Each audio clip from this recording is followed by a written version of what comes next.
Hello and welcome to my YouTube channel जिसका नाम है रेशम क्लासेस। और आज हम बात करने जा रहे हैं पॉलिटिकल साइंस राजनीतिक विज्ञान के पेपर एमपीएसई पेपर 3 के बारे में। जी हाँ, एमपीएसई 03 आपका पेपर कोड है, तो आप रेडी हो जाइए क्योंकि आज का इम्पोर्टेंट टॉपिक जो आपको पढ़ाने जा रही हूँ मैं, लेक्चर वीडियो आपको बताने जा रही हूँ, वो बहुत इंपॉर्टेंट है। किस वाइज से? क्योंकि आपका एग्जाम जैसे कि सबको पता है पोस्टपोन हो चुका है, लेकिन हाँ ये जो आपका जो क्वेश्चन है ये आपके एग्जाम में आने वाले प्रश्न है, तो चुन के मैं वही सारे टॉपिक उठा रही हूँ जो आपके एग्जाम में आने वाले हैं। इसी के साथ अगर आप किसी और एग्जाम्स की तैयारी कर रहे हैं ना, जैसे कि आपके हो गए कोई ऐसे कॉम्पिटेटिव एग्जाम्स जिसपे आप इस टॉपिक पे आपका जो है यूज हो सकता है। सपोज यूपीएससी के बहुत सारे एग्जामिनेशन हैं ऐसे जिसपे ये सारे टॉपिक्स यूज होती है। तो आज हम किस बारे में बात करेंगे? तो आज हम बात करेंगे आपके मानव विकास के बारे में। मानव विकास क्या है, मानव विकास का सूचकांक, आखिर मानव विकास से हम क्या समझते हैं और मानव का विकास किस बेसिस पे आधारित है। सरकार द्वारा कौन सारी एजेंसियां और कौन से संस्थान ऐसे हैं जो मानव विकास के जितने भी एक्टिविटीज हैं उस पे सारे पे रिपोर्ट देती है। यूएनडीपी के बारे में चर्चा करेंगे। इतने सारी चीजों के बारे में जानने के लिए आप वीडियो को लास्ट तक जरूर देखिएगा। आप बिना एक पैसे गवाए अगर आपका कोर्स पूरा कंप्लीट होता है तो आपको किसी और चैनल पे क्यों जाना। किसी और चैनल को ना सब्सक्राइब करके आप सिर्फ एक ही चैनल रखिए अपने यूट्यूब पे, वो है हमारा इग्नू की तरफ से आपका रेशम क्लासेस का, जिस पे आपके सारी जो है असाइनमेंट से लेके आपके हर एक चीज़ हर एक टॉपिक पे आपको full and full lecture video के साथ साथ हर एक चीज़ प्रोवाइड कराई जाती है। और ये बहुत भरोसेमंद वीडियो है, भरोसेमंद चैनल है। चलिए शुरुआत करते हैं। आज टॉपिक ये है कि मानव विकास, स्वास्थ्य, शिक्षा और सामाजिक सुरक्षा। अब हम इस पे तो क्या क्या जानेंगे, तो आपको तो मैंने बताया ही इन शॉर्ट में कि हम लोग इन सारी चीज़ों के बारे में जानते हैं। लेकिन सबसे पहले हम आपको बताते हैं। सबसे पहले बात करते हैं मानव विकास की परिभाषा। आखिर मानव विकास की परिभाषा क्या है? What is the definition of human development? Human development के बारे में हम क्या जानते हैं? तो अगर हम इसके बारे में बात करते हैं तो यहाँ पे बहुत सारी चीजें हैं, लेकिन सबसे पहले परिभाषा क्या दी गई है, परिभाषा आखिर कौन सी दी गई है उसके बारे में हम जानते हैं कि मानव विकास की परिभाषा आखिर है क्या और इसकी दी क्या गई है। तो जैसा कि हम सबको पता है कि मानव विकास और देश के विकास से जुड़ा हुआ है, यानी देश का विकास तभी होगा जब मानव का विकास होगा। और मानव का विकास किस तरह से जुड़ा हुआ है इसके बारे में यूएनडीपी एक मानव विकास का एक परिभाषा देता है। तो सबसे पहले हम यूएनडीपी के मानव विकास की परिभाषा पे आज हम बात करते हैं। तो सबसे पहले यूएनडीपी का जो मानव विकास निम्नवत मानता है कि आखिर उसके हिसाब से यूएनडीपी का सबसे पहले फुल फॉर्म आपको बताती हूँ।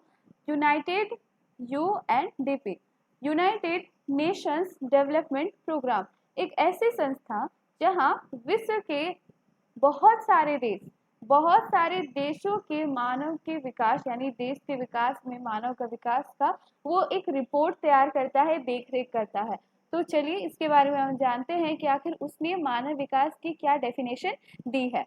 जनता की रुचियों के बढ़ते हुए दायरे की प्रत्या स्वरूप शिक्षा, स्वास्थ्य, देखभाल, आय और रोजगार के लिए उनके अवसरों में वृद्धि करना, ठोस स्वास्थ्यप्रद पर्यावरण से लेकर आर्थिक और राजनीतिक स्वतंत्रता तक मानव रुचियों को परिरूपेण शामिल करना। इसका एक अर्थ हो गया कि जनता की रुचियों को लेकर, यानी मानव विकास जो एक डेफिनेशन देता है उसमें मैं सरल भाषा में आपको इसी लैंग्वेज में बताती हूँ कि मानव का विकास किस किस चीजों से जुड़ा हुआ है। मानव का विकास ये नहीं कि सिर्फ वो धन कमाए।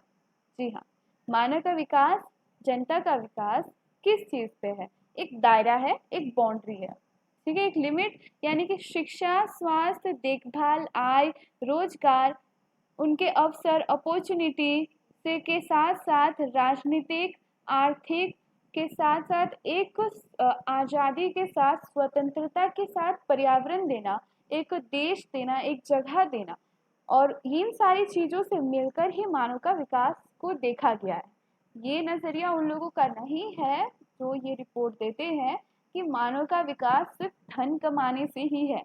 वो आय के सोर्सेस को भी देखते हैं, आखिर आय कहाँ से हो रही है। वो शिक्षा के स्तर को भी देखते हैं, वो स्वास्थ्य के स्तर को भी देखते हैं, वो पॉलिटिकल लेवल को भी देखते हैं और वो इकोनॉमिकल लेवल को भी देखते हैं। और एक सबसे बड़ी बात, रुचियों को देखते हैं, इंटरेस्ट, आखिर किस कंट्री के कौन से लोगों को किस सेक्टर पे सबसे अधिक रुचि है। तो इन सारी चीजों को मिलाकर ही यूएनडीपी ने मानव विकास का परिभाषा को बनाया है।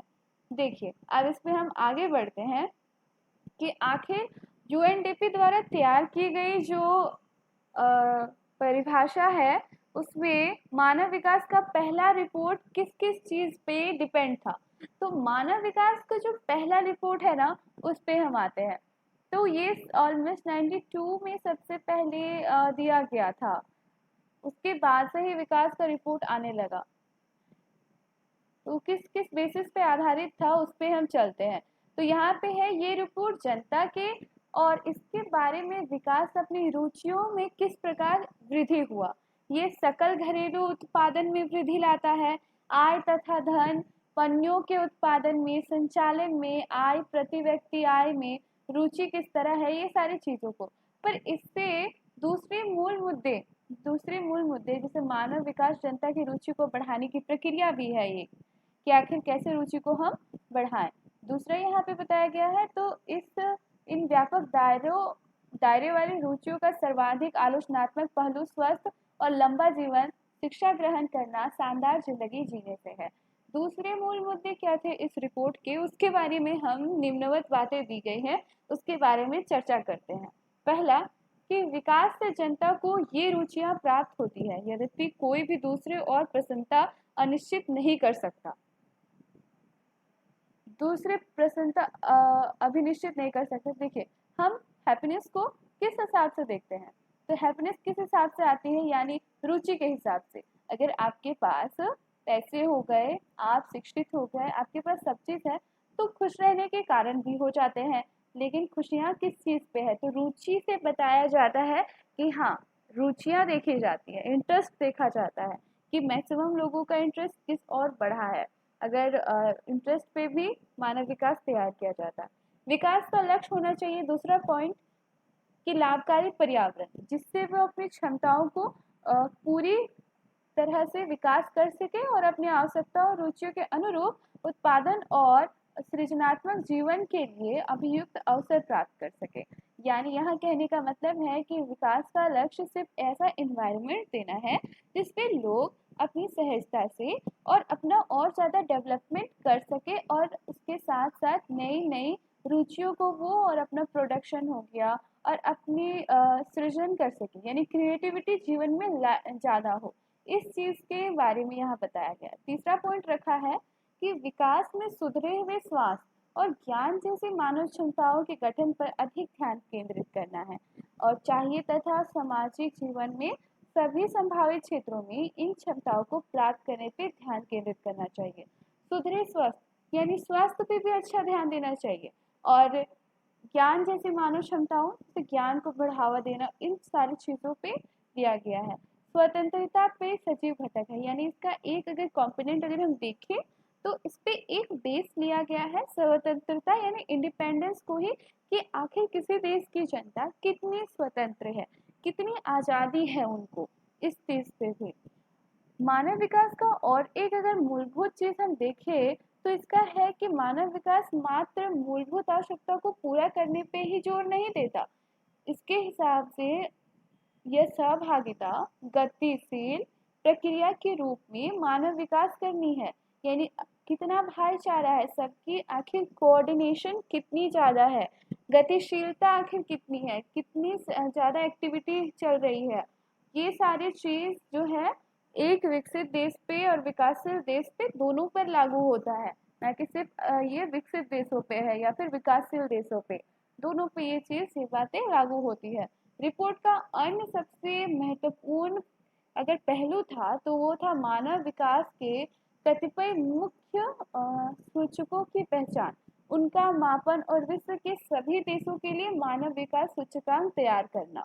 ये सारी चीजें थी। आज हमने मानव विकास रिपोर्ट यूएनडीपी के बारे में जाना और उनके हिसाब से मानव विकास की परिभाषा के बारे में जाना। अगली रिपोर्ट में, अगले वीडियो में हम और बहुत सारी बातों को जानेंगे। इसी के साथ इस वीडियो में बस इतना ही। आपका बहुत बहुत धन्यवाद। आपने पूरी वीडियो अगर देखी तो, अगर नहीं देखी जाके प्लेलिस्ट चेक कीजिए और वीडियो को ज़रूर लाइक करके जाइएगा ताकि आपका एग्ज़ाम बहुत ही अच्छे से जाए। Thank you very much.